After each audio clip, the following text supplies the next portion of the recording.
कर्नाटका में कहीं और एक विधायक के बेटे को 8 करोड़ कैश के साथ घर में पकड़ा गया और इनकी बेशर्मी इतनी बढ़ गई है कि उन पर कार्रवाई करने के बजाय उनके पिताजी ने एक परेड निकाली कि मैं विधायक हूं, मुझे कोई छू नहीं सकता।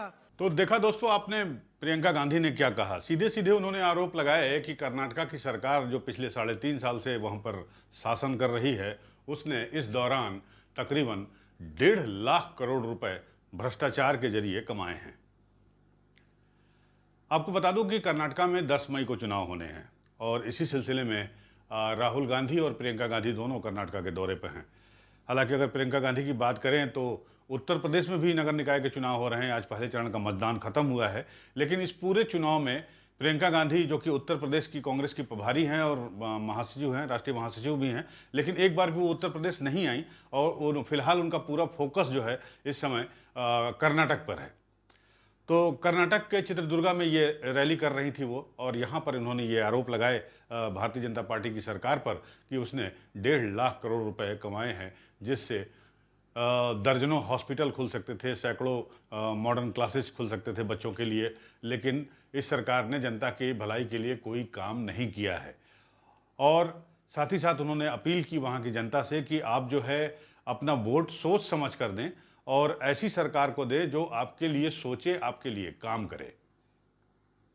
साथ ही साथ उन्होंने बीजेपी के स्थानीय एमएलए पर भी आरोप लगाए, इसके अलावा बीजेपी के नेताओं पर भी आरोप लगाए और उन्होंने खुलकर कहा कि ये सरकार जो है वो सिर्फ और सिर्फ अपने दोस्तों के लिए, खासकर अमीर दोस्तों के लिए काम करती है। प्रियंका गांधी ने वादा किया, इसके पहले 5 वादे राहुल गांधी ने किए थे, वो हम आपको दिखा चुके हैं, आप हमारी पहले की वीडियो में देख सकते हैं। और आज प्रियंका गांधी ने भी 1-2 महत्वपूर्ण वादे किए वहाँ की जनता से। और पहला वादा उसमें उन्होंने ये था कि जो आईटी का हब अभी तक सिर्फ बेंगलोर बना हुआ है, उसे जो है अब और फैलाया जाएगा। और जहाँ वो भाषण दे रही थी चित्रदुर्गा में, वहाँ के आसपास बेल्लारी वगैरह इलाकों की वो बात कर रही थी कि आईटी हब को वहाँ भी बनाया जाएगा। इसके अलावा उन्होंने हेल्थ की बात की, एजुकेशन की बात की और करप्शन की बात तो की ही। और उन्होंने ये भी कहा कि आंगनबाड़ी की जो कार्यकर्ता हैं उनका जो मानदेय है, जिस तरह से उन्होंने कोरोना में काम किया, टीके लगवाने, खासकर टीका अभियान में, तो इसके लिए उनको मिलना चाहिए था लेकिन उनको नहीं मिला है। तो उन्होंने आंगनबाड़ी के भी जो मानदेय है उसको बढ़ाने की बात की। तो क्या क्या कहा प्रियंका गांधी ने कर्नाटक में और क्या क्या आरोप लगाए, किस तरह से आरोप लगाए और क्या करेंगी वो अगर कांग्रेस की सत्ता कर्नाटक में आती है। तो फिलहाल आप ये वीडियो देखिए, उनका भाषण सुनिए और आप सुनकर आप फैसला कीजिए। हमारे देश का एक बहुत महत्वपूर्ण प्रदेश है।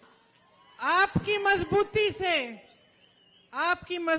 से, आपके विकास से, आपके उदाहरण को देखकर पूरा देश गर्वित होता है। दुनिया की बड़ी बड़ी कंपनीज के सीईओ, डायरेक्टर आपके प्रदेश के हैं। एक समय में आप आईटी में आगे थे, टेक में आगे थे, इंजीनियरिंग में आगे थे, विकास में आगे थे, शिक्षा में आगे थे। पिछले चुनाव में इसी तरह सबने प्रचार किया, आपने अपना वोट डाला और अपने लिए एक नई सरकार बनाई।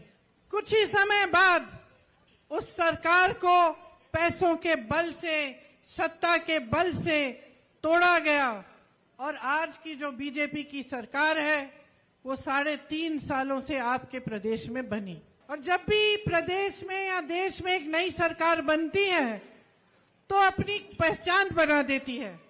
तो जैसे आपने कहा, इंदिरा जी की जिक्र की, इंदिरा जी की जो सरकार बनी, जब उन्होंने भूमि के जो रिफॉर्म्स किए, लैंड रिफॉर्म्स किए, उसके लिए सुप्रसिद्ध बनी।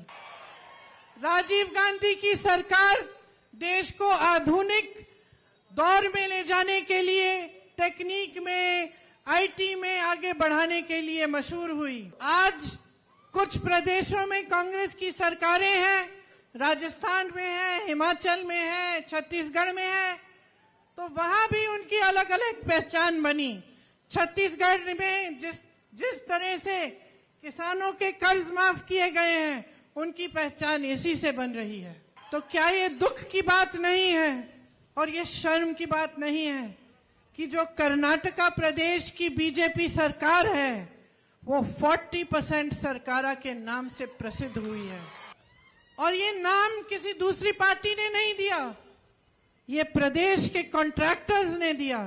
प्रदेश के कॉन्ट्रैक्टर्स जो आत्महत्या करने लगे क्योंकि उन्होंने कहा कि उनको इतनी घूस देनी पड़ती है सरकार को कि कमा नहीं पा रहे हैं। क्या ये शर्म की बात नहीं है कि आपके नौजवान बच्चे एग्जाम्स के लिए, भर्तियों के लिए पढ़ते हैं, लिखते हैं, आप ट्यूशन्स की फीस भरने के लिए और कड़ी मेहनत करते हैं, और फिर जब भर्ती का एग्जाम देते हैं तो पीएसआई के स्कैम के जैसे उनको पता चलता है कि किसी विधायक ने पैसे चोरी किए और उनकी भर्तियां बंद हैं। आपके यहीं के विधायक का नाम एक ऐसे स्कैम में उठा है।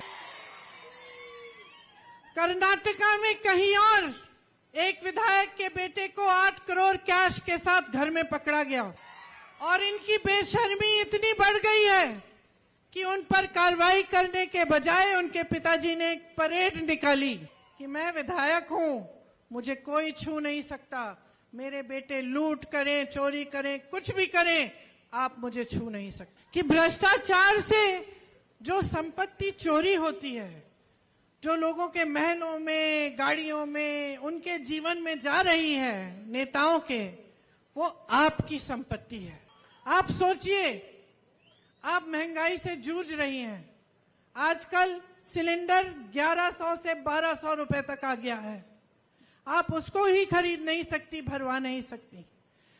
दाल महंगी हो गई है, आटा महंगा हो गया है, तेल महंगा हो गया है, पेट्रोल महंगा है, डीजल महंगा है, गैस तो महंगी है ही, सब्जियां महंगी हैं, फल महंगे हैं। तो जब सुबह उठकर आप सोचती हैं कि खाने के लिए कुछ बनाना है, दुकान जाती हैं, आधी चीजें तो आप खरीद ही नहीं पाती होंगी। और आप सोचिए मेरे किसान भाइयों, आप दिन रात मेहनत करते हो। पहले आपको 50 किलो का बोरा मिलता था यूरिया, उतने ही पैसों के लिए आज उसमें 5 किलो भी कम कर दिए हैं। जीएसटी ट्रैक्टर पे है, बिजली के दाम बहुत ज्यादा चढ़ गए हैं, फर्टिलाइजर पे जीएसटी, पेस्टिसाइड पे जीएसटी, तो आप अपना गुजारा कैसे करेंगे? और ये सब ऐसा ही नहीं हो रहा है कि दुनिया में महंगाई बढ़ गई है तो बढ़ गई है।